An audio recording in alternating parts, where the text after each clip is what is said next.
I'd rather be with you. Yeah. All right, so we are live. Hello, everybody. Welcome to Good Vibes. Good Vibes, the first one since September, actually, after the break, the holiday break. What is Good Vibe? Good Vibes, it's live conversations with amazing entrepreneurs. We started at the family to overcome the distance imposed by the confinement. So, as entrepreneurs, there is, I believe, Nir, one precious thing that we need to preserve, especially during this time of uncertainty. That's our main thing to keep on creating, innovating, focusing, and leading teams. And I'm talking about our optimism, our energy. And that's why we started Good Vibes, to see how other entrepreneurs keep their vibes up. So since the beginning, we've met with more than 60 founders, and some are from the family's network, European early stage startups, but other are more renowned, like the founder of Reddit or the founder of King.com. But the goal remained the same. We want to get some fresh inspiration from the entrepreneurial path of this very special guest. So today, my friends, if you are here, I am very super proud and happy to be exchanging with Nir. So Nir, just to give a little context, you were born in 1980 in Israel. When you were 3, migrated to the United States in the suburb of Florida. You worked at, very long story short, you worked for Boston Consulting Group. Before attending Stanford, you went to become a consultant in product design. You gave a course in the product design at Stanford University School of Engineering. You are passionate about psychology and behavioral engineering. You published a first book called Hooked. Many entrepreneurs actually have read your book, Hooked: How to Build a Habit-Forming Product, which became a Wall Street Journal bestseller, and a recent second book, Indistractable, which is very important right now, I think, because we are, especially since quarantine, we spend too much time on our screens. How to control your attention and choose your life. So I'm very happy to discover your hacks. And you are against proposals to regulate habit-forming technologies because you think that it's our responsibility to control our own use of such product. Okay, you are also, and that will be my last sentence, an active angel investor, and you put money where your mouth is in products that you believe are improving their life, like Eventbrite, Product Earns, or FocusMate, for instance. Yes, okay, that's very impressive. Thank you for being here, Nir. My pleasure. To all of the friends who are here, feel free to chat and to ask any question in the chat on the right, because I want it to be really interactive. How are you, Nir? I'm doing well. Thank you very much. It's great to be here. Thanks for having me on. You're doing okay? Yeah. We're doing okay. We're doing great, actually. I mean, better. Good, better. That's all we can hope for, is to do better. Where are you based right now? I'm in Singapore. Okay, I thought you were in San Francisco. No, I actually live in New York, but I'm here in Singapore for a bit. Okay, how is it in Singapore right now? Great. Yeah, they're handling it really, really well. It's a great example of how a country has used technology to, to completely overcome this crisis. It's incredible. It's life is pretty much returned to normal. If you didn't look at the masks that people are wearing, you wouldn't know that there's a pandemic on. It's really amazing how Singapore has really utilized technology in a way to successfully conquer Corona, at least for now. For how long have you been in Singapore? Since March. Okay, so you've been really going through this time there. Okay, Yeah. Okay. And how do you feel when it comes to your friends and all of your entrepreneurial network in California? Yeah, so the interesting thing is I think that Corona has kind of accelerated the change that we saw coming for quite a while. So the world has become even smaller now with these technologies. The fact that we can access each other. I mean, look, we're talking right now. You're in Paris, I'm in Singapore, and it feels like we're just sitting down for a cup of coffee together. So it's amazing. And I've part of the reason we came to Singapore is because I'm very bullish about the Asian market, and I haven't made any angel investments in Asia, and I think there's a lot of potential for the Southeast Asian market. And so I wanted to become more familiar with the tech scene here. And so Singapore has a very vibrant tech scene that is very much up and coming. Okay, cool. Okay, so maybe let's start by talking a little bit about your own path as an entrepreneur before switching to your passions, psychology of users, etc. So, what was your first company all about?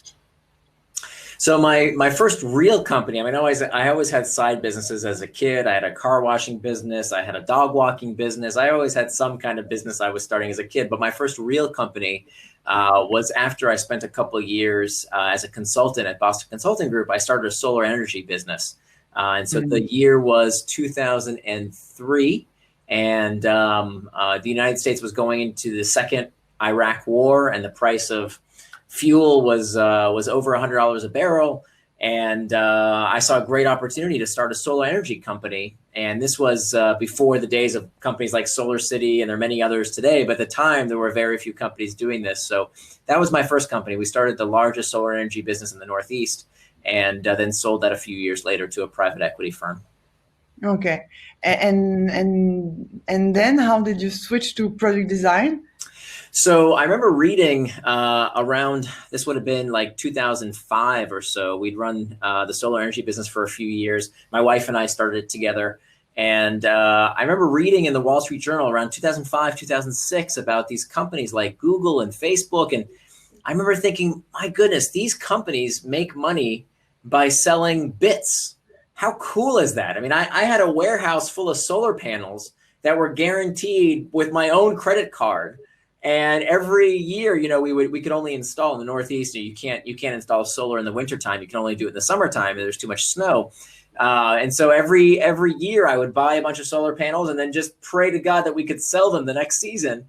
And here these kids in Silicon Valley were building these companies just selling nothing, selling code. And I thought that was really amazing. I needed to figure out how they did that. And so I applied to one school for an MBA. I applied to Stanford. It was the only school I applied to. And I thought, you know what? If somehow I get into Stanford, that's kind of my dream school. I'm not going to waste my time with anything else. And lo and behold, I got in. And around that same time, we had an acquisition offer for the company. So it worked out really well. My wife, who was my co-founder, wrapped up that business, and that was successfully acquired. And then I went to Stanford for a couple of years. And in my second year at Stanford, I started my second company co-founded my second company, again, with my wife and another couple, actually. And this was in the gaming and advertising space. So this was 2007, back when you said the word apps, when you say apps today, everybody thinks of smartphone apps, right? iPhone apps. But back then, the iPhone didn't exist. This was 2007. So apps didn't mean smartphone apps. Apps meant Facebook apps. And we were in the very early days of the Facebook ecosystem. And we were at the intersection of gaming and advertising. And so we worked with many different companies who were, some of them were just amazing. They would come out of nowhere, and in the blink of an eye, they would have millions of users, and some of them would succeed and most of them failed. Even though they had tons of users, if they couldn't keep those users hooked, they would lose them. And that's when I learned this very valuable lesson around how important customer retention and engagement is, particularly when it comes to tech products, because I could see that in the future, habits would become increasingly important. I didn't want to be like some of my clients who had amazing traction. They would have, unbelievable numbers of people downloading their app or their service, and then everybody would leave. And we call this in Silicon Valley, we call this a leaky bucket business, right? Users come in, users go out. And so I didn't want to be a leaky bucket business. And so after my second company was acquired, I had some time on my hands and I wanted to figure out what I wanted to do next. But I promised myself that whatever it is I was going to do next, if it was going to be another tech business, it had to be a habit forming product. And so I kind of looked around and I tried to find, where's the book? Where's the manual on how do you build a habit forming product? And I couldn't find it. So I started interviewing many of my friends and former business colleagues. Many of them were at, the early days of companies like Facebook and Google and Amazon and Twitter. And I started learning the lessons that they had accumulated over the years around how do you drive consumer engagement and retention. And I started blogging about it for several years. And just for myself, I didn't care if anybody read it. I just started blogging about what I was learning. And after about a year, I got an email from a professor of mine at Stanford. And he said, look, I really like your model. What do you think about teaching a class together? And he kind of gave me carte blanche to build a class with him. And so that's what we did. So I taught for many years at the Graduate School of Business at Stanford. And then I moved over to the Hasso Plattner Institute of Design at Stanford, where I taught what would become my first book, Hooked: How to Build Habit-Forming Products, where essentially the point of my book was to democratize these techniques, to kind of steal the secrets of these tech companies, not for their benefit, right? I didn't write Hooked for Facebook and Google and Amazon and the gaming companies. They've known these techniques for years and years. I wanted everybody else to have access to the psychology of what makes people check these services as frequently as they do. And that's exactly what's happened. So Hooked was published in 2014, and it's been used in every conceivable industry. In education, there's a company that called Kahoot, a Norwegian company that uses the Hook model to get kids hooked onto online learning. Companies like Fitbod use the Hook model to get people hooked to exercise. There's a case study in the book about the Bible app. Hundreds of millions of people have the Bible app on their phone. It's one of the world's most popular apps. It'd be worth billions of dollars if it was a publicly traded company. They use the Hook model to create this habit of people engaging with scripture.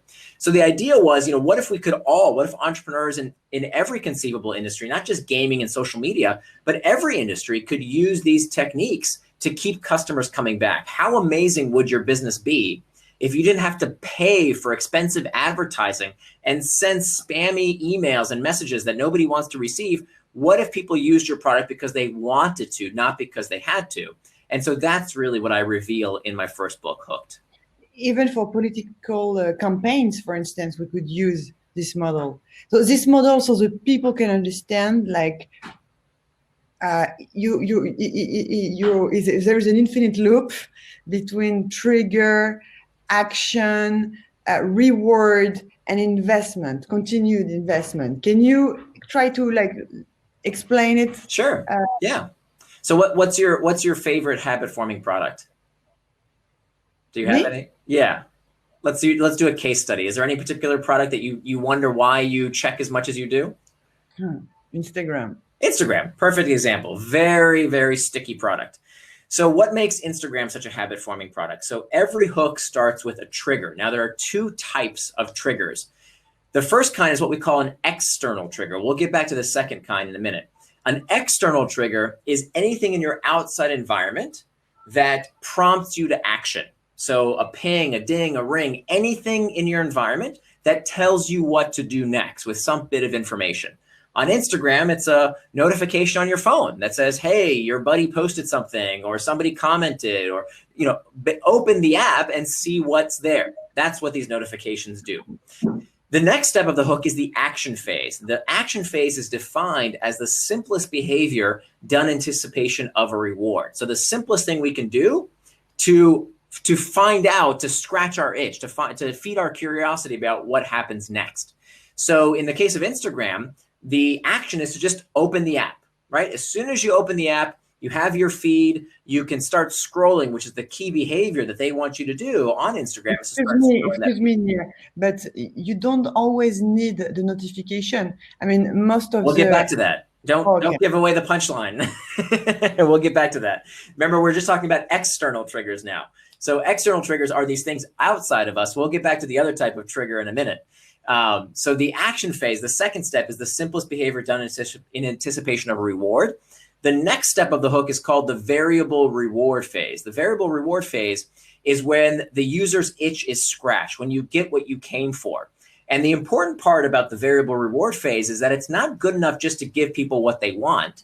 If you want to create a habit, you have to insert some bit of variability, some kind of uncertainty involved with what people might find the next time they interact with your service. This is called an intermittent reinforcement. There's a lot of psychology that comes from B.F. Skinner back in the 1940s and 50s, where he did these experiments on pigeons. And he took these pigeons and he put them in a little box. Today we call it a Skinner box. And he gave these pigeons a little disc to peck at. And every time they pecked at the disc, they would receive a little reward, a little food pellet. And what Skinner observed was that he could train the pigeons to peck at the disc as long as they were hungry. Okay, if they weren't hungry, this experiment didn't work.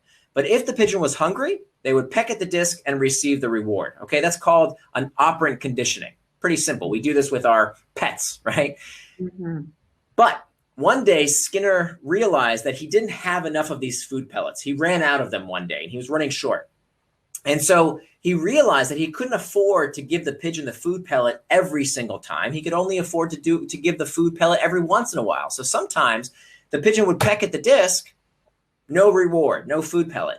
The next time the pigeon would peck at the disc, they would receive a reward. And what Skinner observed was that the rate of response, the number of times these pigeons pecked at the disc, increased when the reward was given on a variable schedule of reinforcement.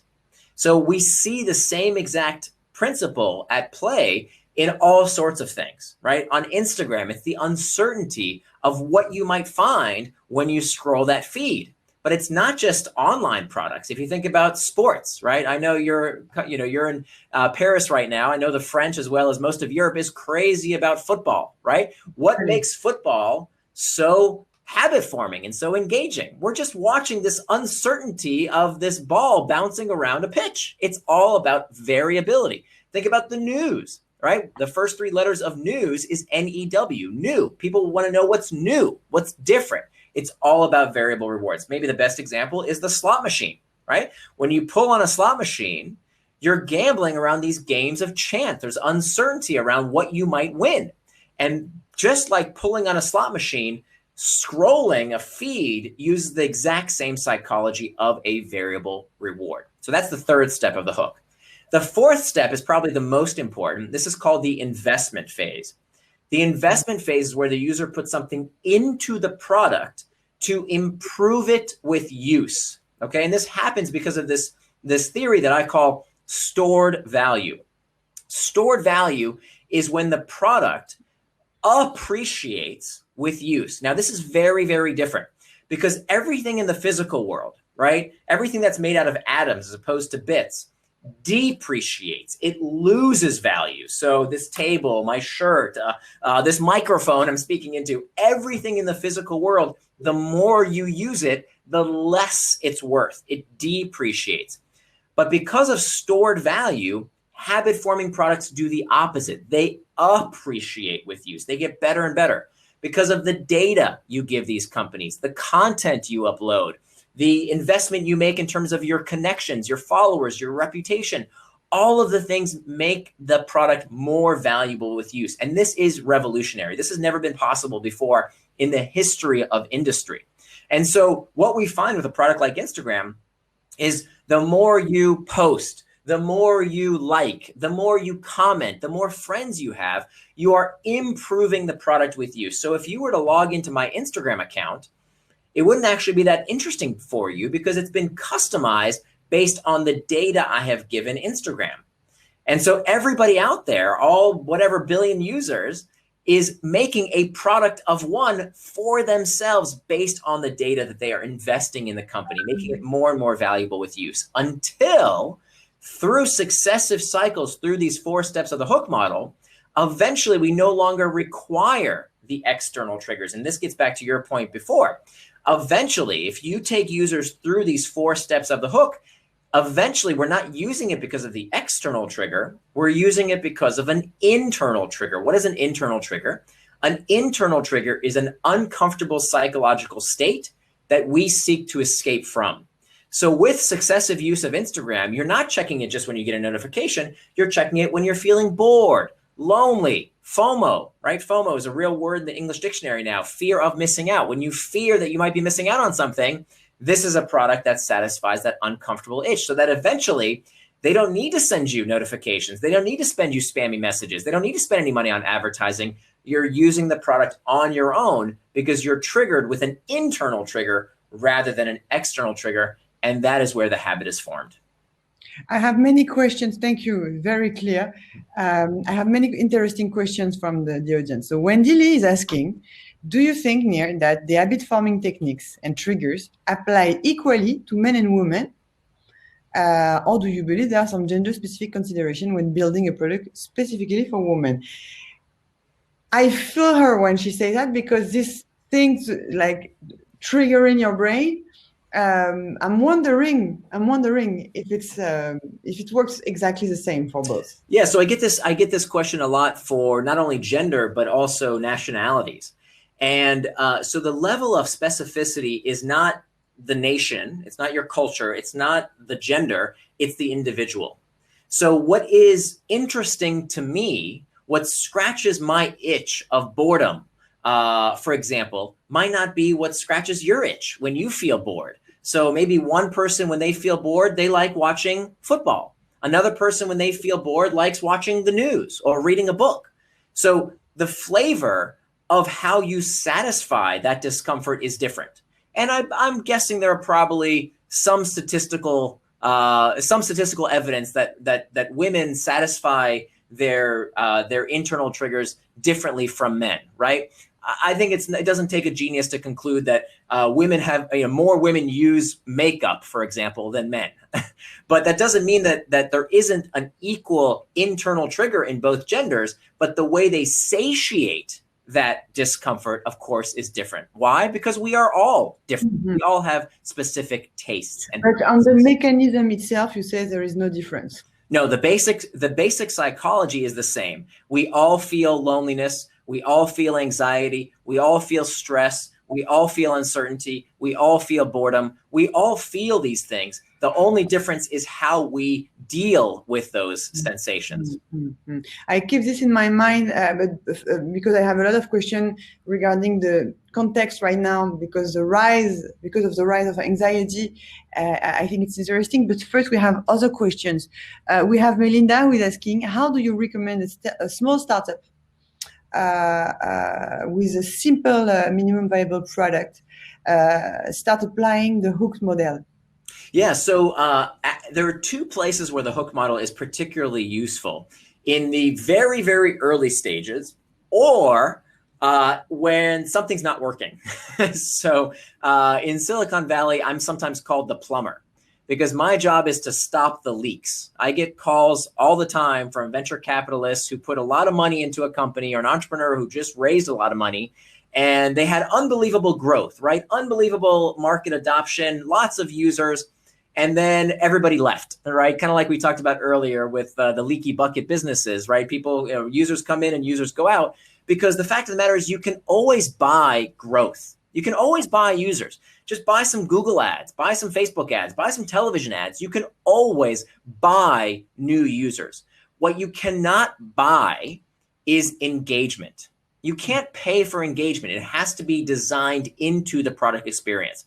So the two places where the hook model is really useful is either where you don't have the kind of customer engagement you need for your business to be viable, in which case you can take the 4 steps of the hook model and you can say, well, what's missing here? What's broken? Have we identified the right internal trigger? Do we have clear and easy to follow external triggers? Is the action easy enough to do, and can it be made simpler? Do we have the proper variable reward, and does it scratch the user's itch? And what is the investment that makes the user improve the product with use? We can diagnose where our hook model is broken if we don't see the kind of customer engagement and retention we want to see.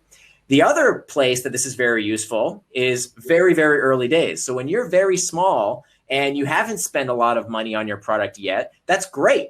The best place to use the hook model is in the very, very earliest days, when you can take a pen or a pencil and a piece of paper and write down the answers to these 4 questions to make sure that you have the steps in the hook, of the hook designed into your customer experience. All right. It's also yes. The answer is yes. Absolutely, Use it now. A question from Soren. Hey Nir, do you know about the gamification framework Octalysis from UK Shu? yeah. What's your opinion about that? And can you recommend parts of it to startups? Can you maybe remind what is Octalysis?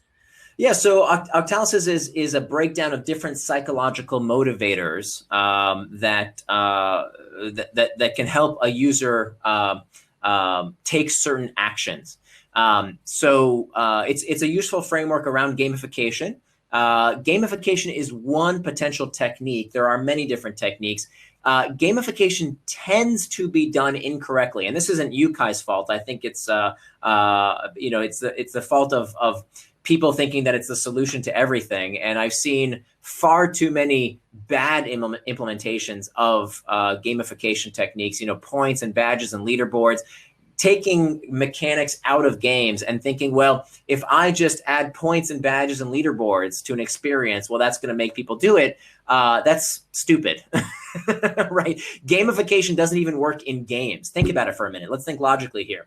Remember a few years ago, everybody was playing Farmville. Oh my God, everybody was playing Farmville. And then after that, everybody was playing Angry Birds. And then after that, everybody was playing, I don't know, Fortnite. And then now it's on to the next thing and the next thing. So even games, we think games are so addictive. Games are, manipulating people and making them play.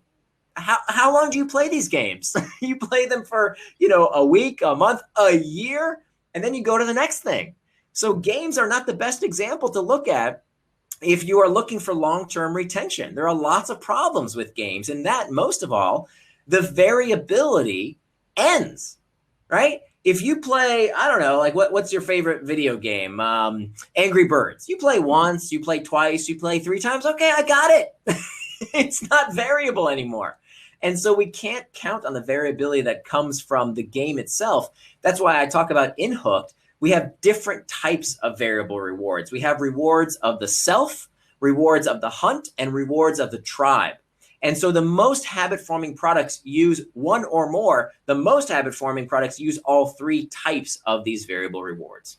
All right. We have a question from Teresa talking about this gender equality. She's saying that she's building an app for changing behaviors toward more gender equality. And in her opinion, social cause comes as well responsibility. How much of those hooking mechanism is still ethical?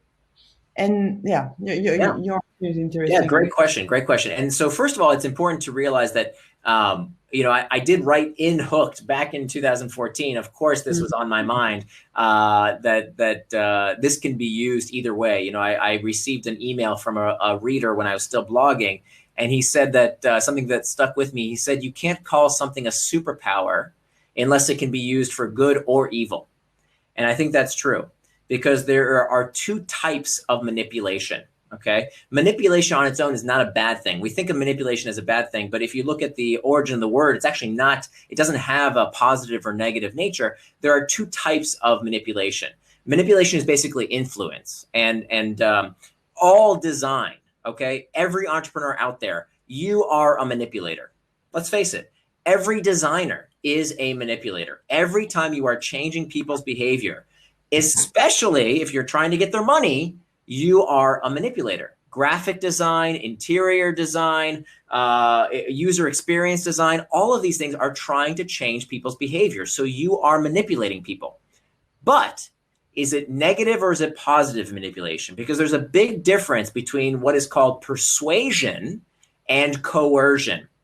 Persuasion is helping people do things that they themselves want to do. And I think it's perfectly ethical. If I'm using the hook model to persuade a child to engage in online education with Kahoot, the product I mentioned earlier that I invested in because I love the product so much, and they told me about how they're using the hook model. I love it. I think that's a wonderful use of persuasion.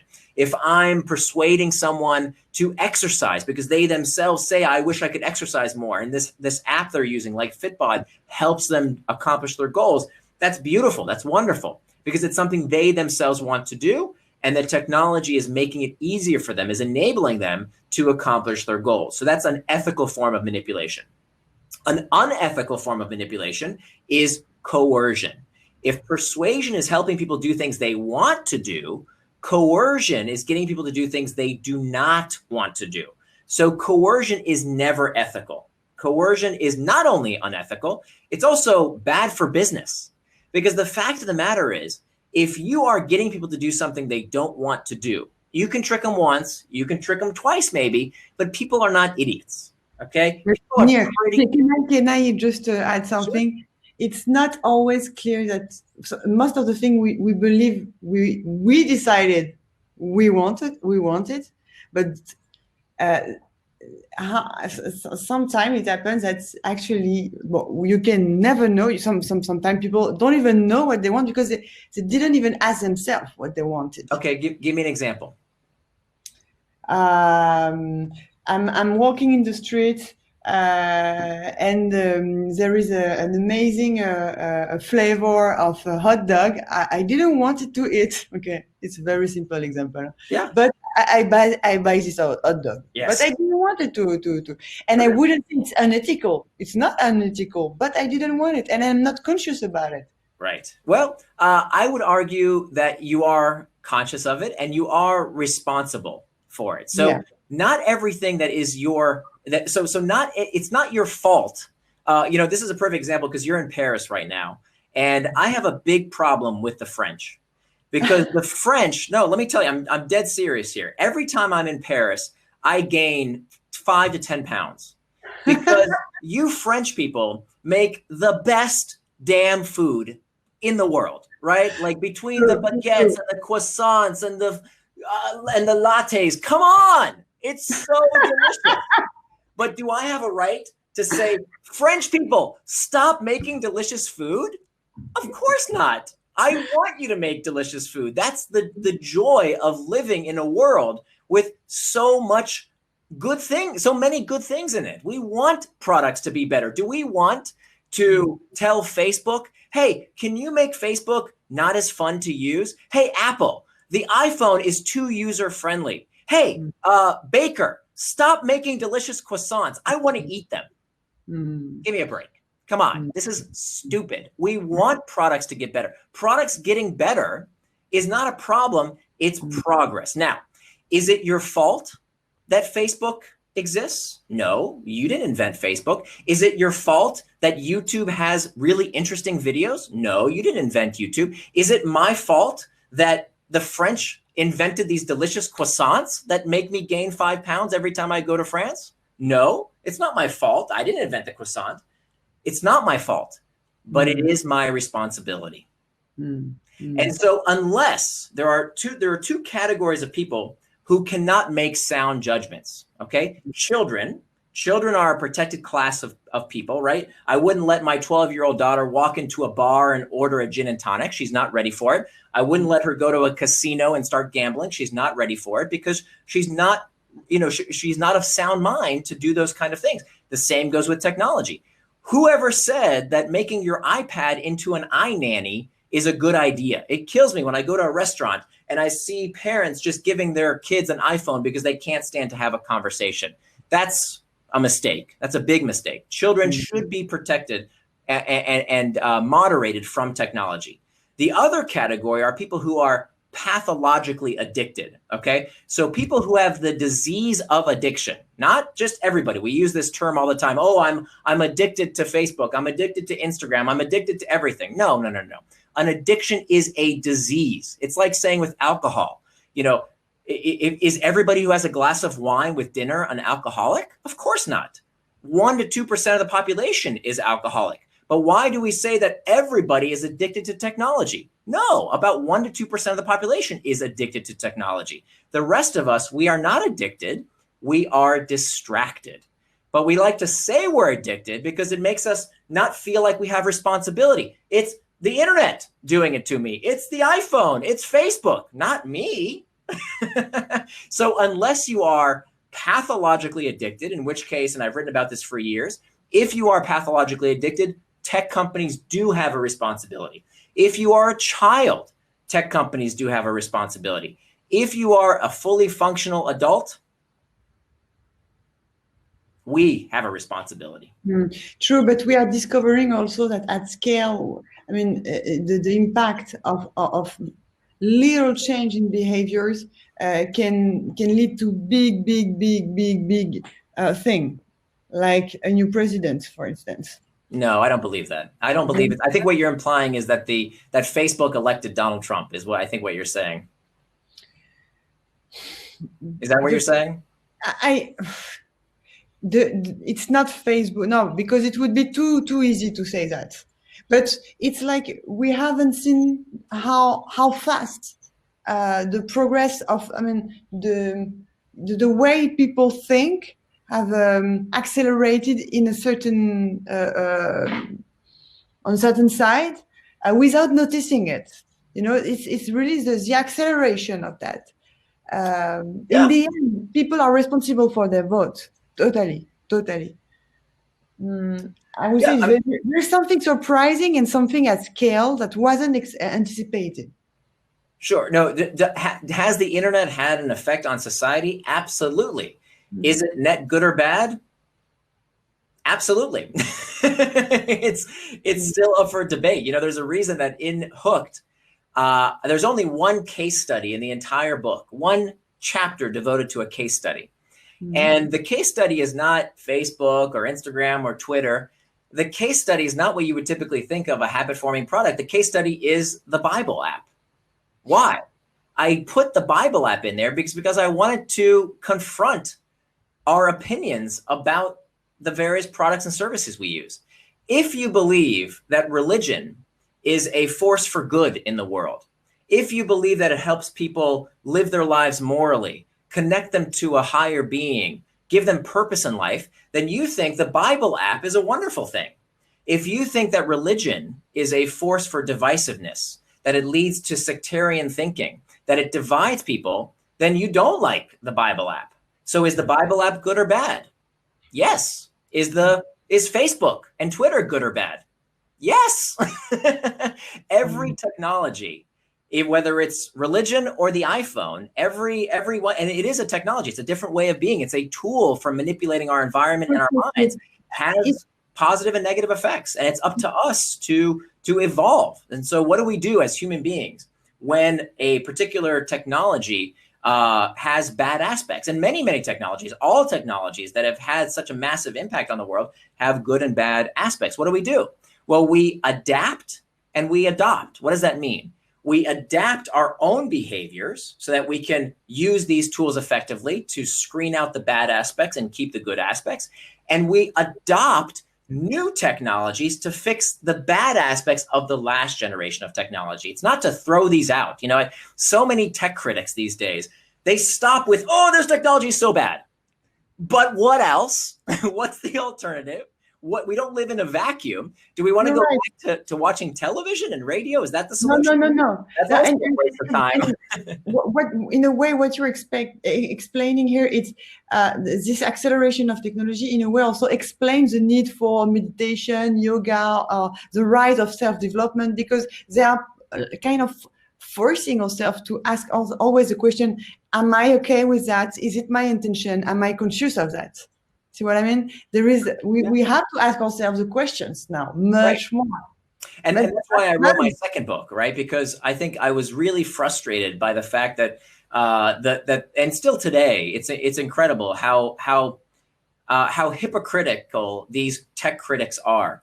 They use the media to promote this narrative of fear, telling you that technology is hijacking your brain, that it's addicting everyone, that it's doing all this to you. And they are using the principles of consumer psychology that they are rallying against to manipulate you into believing something that doesn't serve you, namely that you are powerless, that it's until the government does something, there's nothing we can do. I'm addicted. My brain is hijacked. My kids are crazy because of the technology. And this leads to learned helplessness. And I want to correct, actually, in the introduction, you said that I don't support legislation. That's not true. I do support legislation, but not about making products that are engaging less engaging. That's never going to happen. We want products to be engaging. Now, should we regulate tech companies because of their monopoly status? Yeah. Should we regulate companies because of their political interference? Hell yeah.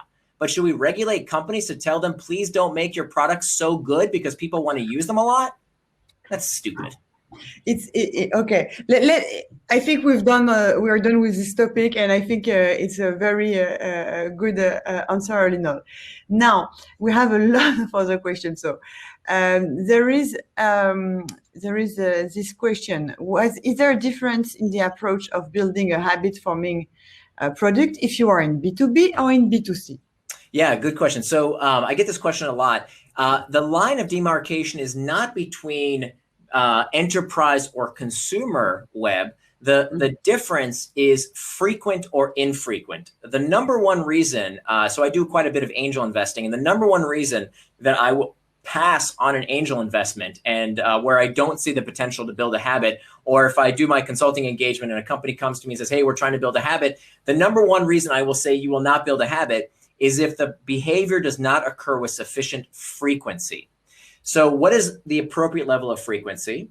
The data shows us that the behavior, in order to form a habit, must occur within a week's time or less. Okay, so if that key behavior, checking the feed, opening an app, going to a dashboard, whatever the habit that you want your customer to do, if it does not occur within a week's time or less, very difficult to change the consumer habit. There are some exceptions that don't prove the rule, but by and large, a week's time or less. So there are tons of examples in the enterprise space of companies using the hook model to keep people coming back. These are products that are frequently used, particularly SaaS products, because if your customer doesn't use the product, 1 month can go by, 2 months can go by, but after they see the bill a few times, they're going to say, hey, what are we paying for here? We never use this product, and they're going to churn. So particularly with software as a service products, you have got to figure out a way to get people to come back to use that product, or they're going to churn out. So, if your product is the kind of product that is not used, right? So for example, let's say you have some kind of server-side security software, some kind of software that people put on a server somewhere and they never interact with unless something terrible happens. You don't need a habit for that, right? My book is not relevant. That's a one-time purchase. But if you have the kind of product that requires people to engage, right? Enterprise software around sales management or marketing automation or customer revenue management, there's all kinds of applications in the SaaS space. Think of GitHub, Salesforce, Stack Overflow. All these enterprise products require repeat engagement. So that's what you need. It's not enterprise versus consumer. It's frequent versus infrequent. The infrequent products don't need to form a habit. We can talk about, there's some details there. The frequent products must have a habit. So it's not that every product needs to be habit forming. It's that every product that needs to be habit forming needs a hook. Okay. We have Adrienne, I think stopping a habit is notoriously harder than creating a new one. How would you approach building a product designed to help with it, like stop smoking or eating better? Yeah, so this is actually a perfect lead-in to my second book. So my second book is called Indistractable: How to Control Your Attention and Choose Your Life. And so if Hooked was about how do we use technology to build good habits, Indistractable is about how do we break the bad habits that are sometimes caused by technology, or perpetuated by, I should say, technology. And so here again, we have this 4-part model where we start kind of where we left off with Hooked. Do you remember that we talked about how to build a habit, we have to attach to an internal trigger. We have to attach to an uncomfortable emotional state that we seek to escape from. So the most important step to breaking a bad habit, there's a myth out there that you need to replace a habit with another habit. That's actually not true. What you need to do is to understand the emotional prompt that takes you to find relief with a product's use. And whether that product is football or Facebook or news or booze, it doesn't matter. Anything that you are seeking to escape from, or sorry, any distraction is always about an escape from an uncomfortable sensation. So that's the very first step to becoming indistractable, is to do what we call mastering the internal triggers, understanding what is that uncomfortable emotional state, boredom, uncertainty, fatigue, anxiety, loneliness. What is that feeling that you are trying to escape? That is the most important first place to start. And then? And then what we want to do is to master that sensation so that we are not letting ourselves get distracted by trying to escape it, but rather using it as rocket fuel, as what we call traction. So the opposite of traction is distraction. So traction is anything that moves us towards our goals, towards our values, helps us become the kind of person we want to become. The opposite of traction is distraction, any action that moves us away from what we plan to do, anything that moves us away from our values and takes us away from becoming the kind of person we want to become. So step number one is about mastering the internal triggers, and there's all kinds of steps on how to exactly do that. Step number two is about making time for traction.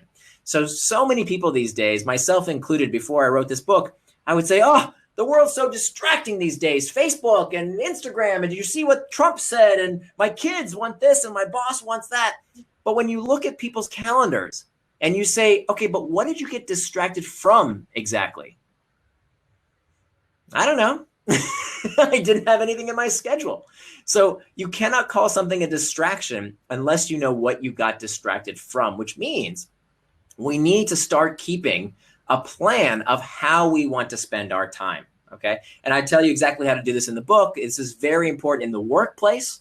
This is called schedule syncing, where we're doing this with our manager. This is called managing our manager or managing up, where we're using a schedule syncing process to get, it's even more important now with COVID, when many of us are working from home, it's even more important. Step number three is about hacking back the external triggers. So we talked about those external triggers earlier, the pings and dings and rings. Well, guess what? There is nothing Mark Zuckerberg can do if I change my notification settings on Instagram, right? Can Tim Cook come in here into my phone and turn on my notification settings if I turn them off? Nope, he can't. And so instead of complaining about this problem, I show you exactly how to do something about it. And it's kindergarten. It's so easy to do. That's the easy stuff. Changing your notifications on your phone, your computer, that's kindergarten. Anybody can do that in about 5 minutes. I show you how to do it, but that's not why you would buy this book. What I want to go into is the deeper stuff, okay? The stuff that you don't realize is distracting you. Meetings. Most meetings are called for one reason, and whether that's, how we used to do it in the office or Zoom meetings, most meetings, you know what the number one reason people call meetings? Because the boss wants to hear themselves talk out loud. Am I wrong? They say, I need to talk this out with you. Let me get 8 people in a room. I'm going to talk about this. What a waste of time. What a huge distraction. Emails, right? How many of us are drowning in emails that are nothing but a huge distraction? I hate to say it. How about our kids, right? We're trying to work from home. What do we do when our kids are this distraction? They're way more distracting than our phones ever were. What do we do? Well, there are ways that we can hack back the distractions. We can hack back these external triggers. No, I'm not going to tell you to get rid of your kids. I'll tell you exactly how to hack back these external triggers so that we can have more traction and less distraction. And the fourth step is to prevent distraction with pacts. And this is, funny enough, where we can actually use technology to prevent getting distracted by technology. That today there are thousands of tools out there, apps, websites, Chrome extensions that are absolutely free, just waiting for you to use them to help block out distraction. So again, instead of complaining about this problem and waiting for the geniuses in our government to do something about it, we can do something about it right now by using these 4 steps: mastering the internal triggers, making time for traction, hacking back external triggers, and preventing distraction with pacts. That's how we break these bad habits and become indistractable. And this, you said, is even more important during these times. Like, what have you seen? What have you witnessed during a quarantine from a more psychological point of view? Yeah, so I thought that the world was distracting before Corona. So I worked on this book for the past 5 years, not because I had the answers, but because I was looking for the answer. I've always considered myself a very distractible person. I used to be clinically obese at one point in my life. I've never had a lot of self-control. I've never had a lot of willpower. In fact, even saying the word self-control kind of makes the hair on my neck stand up because I have such bad associations of my mother telling me, have more self-control, stop eating so much.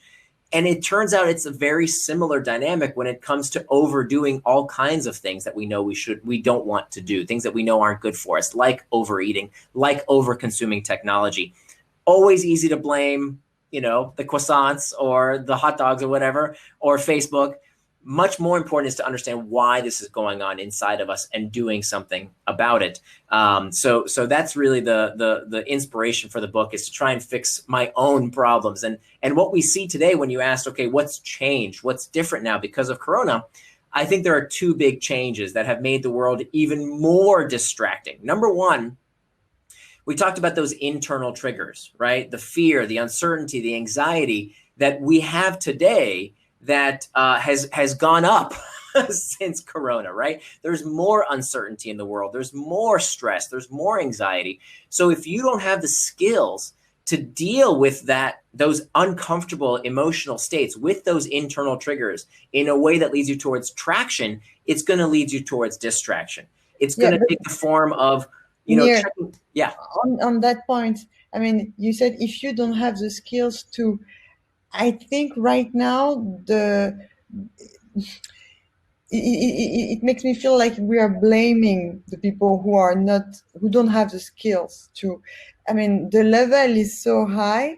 I think right now it would be super useful for the entrepreneurs to understand that actually there is a problem. I mean, it's not external, but it's true. There is a real rise of anxiety, and they have to double down on their skills, because we all have these skills. But right now we need to be aware that and to be conscious of using these skills to overcome this special. That's right. And we haven't learned. Most of us never learned how to deal with these sensations, right? How to even listen to your emotions. Right. You know how most people deal with these sensations: a cigarette and a glass of wine. And if we had a third hand, we'd be scrolling Instagram. That's how we deal with it. But of course, that's not always healthy. That doesn't serve us. Especially for entrepreneurs, because they are supposed to crush it, to kill it, and never to talk about their emotions, basically. Yeah? Right. Okay. So you've seen the rise of anxiety, and so people need to train their ability to overcome this. Yeah. So that's one big thing. The second big thing that's changed is, because so many of us are working from home, we don't have the schedules that used to provide structure in our day. So we're learning that, wait a minute, getting up at a certain time and getting the children dressed and getting them to school and sitting in traffic and getting to work and having our meetings and then having a lunch, that provided a structure in our day that actually helped us be better. And if we don't have that structure, it causes all kinds of problems. One of them is that we know that there is a huge spike in people searching on Google, what day is it? Like, people are literally forgetting what day of the week it is, because we don't have the structure of telling us these routines, knowing, okay, when things happen in our life. And so that really degrades our performance, our well-being, and our happiness. The good news is that we can impose our own structure. That, in fact, we know that when other people tell us what to do, this leads to psychological reactance. It makes us rebel. We don't like to be told what to do. This is why people don't like their bosses, because they don't like being told what to do. But if you tell yourself what to do, if you make your own schedule, if you abide by your values, by turning your values into time, it actually has been shown to be a very, very effective technique to help you be your best, to accomplish what you say you're going to accomplish. All right, cool. A question from Michael. What could be the right metric to follow on our application, on the application that we are building? Some advice about it? Sure. So the best metric in terms of engagement, I'm guessing that Michael's asking about, is percentage of habituated users per cohort. Okay. And the metric keeps changing. A few years ago, I used to recommend DAO over MAU. I don't recommend it anymore. What you really want to look at is percentage of habituated users per cohort. Let me explain that metric. What you want to do is to ask yourself, of the users who interact with our product, what percentage of those users could we call habituated? Now, what does habituated mean? You have to decide what that means for your company. So if you have a company that's a workout app, right? Let's say you have a fitness app. That's the kind of product that a habituated user would probably use 3 or 4 times a week. But let's say you have a product that's only used once a week. Well, you can't hold a product that's used once a week to a product that should be used every day, for example. So it doesn't matter how frequently it is. Of course, we talked about, there's that minimum bar of once a week. What matters is that you could tell me, okay, right now, 5% of our users are habituated. They use it 3 or 4 times a week, let's say. Now what we're going to do is we have that percentage, and now we're going to have a cohort analysis. So we're going to change the product. We're going to change the hook model in some way, change the triggers, the action, the rewards, the investment. And then we're going to see with the next cohort of users who came in after we made this change, what percentage of that cohort is now habituated. Did it go up? Did it go from 5% to 6% to 7%? Now we know whether that change is something that worked or we should roll back. Cool, very clear. Julian, last question, because we are about to end this amazing conversation, Nir. Julian is asking about the FOMO. What is the minimum time scale? Minutes, as with Instagram or Facebook, hours, or could it work with day scale? I'm not sure I understand the FOMO part. Fear of missing out. About the FOMO, what is the minimum time scale? Minimum time scale of FOMO. I don't understand the question. I think it means that so you when you talked about the fear of missing out, you were talking about a trigger, right? An external trigger or an internal trigger to unlock to open the applications. And oh yeah, no, I don't understand actually. Okay. No, I don't. I would say between the moment you think of it and the moment you take the action, is there a link? I don't know. Well, let me, if Michael wants to clarify here, let me put in my blog into the chat here. It's nirandfar.com. That's my website. If anybody wants to reach out to me later on, there's a contact me form there. I also do advising. If anybody, I do 15-minute increments. If you've read either of my books and you have a question, you can call me and take a 15-minute slot for free on my site. You can just schedule time with me. Yeah, if you have any questions about any of my work, feel free to reach out at my blog, Nir and Far. Hopefully Michael will reach out at some point. Thank you very much. It was really exciting. It was really a pleasure to exchange with you, Nir. My pleasure. Thank you so much. Thank you, everybody. Right now, actually, we're going to have a networking moment. So if you enjoyed this moment with Nir, and if you want to exchange about all of the many ideas that have been presented during this talk, you click on networking, and every 5 minutes, you will meet with someone, and you'll be able to connect, to bond, and to exchange, and to debate, or whatever. It was a pleasure. So everybody, you can click now on networking and enjoy. Thank you, Nir. Thank you, everybody. Thank you so much. Great talking to you.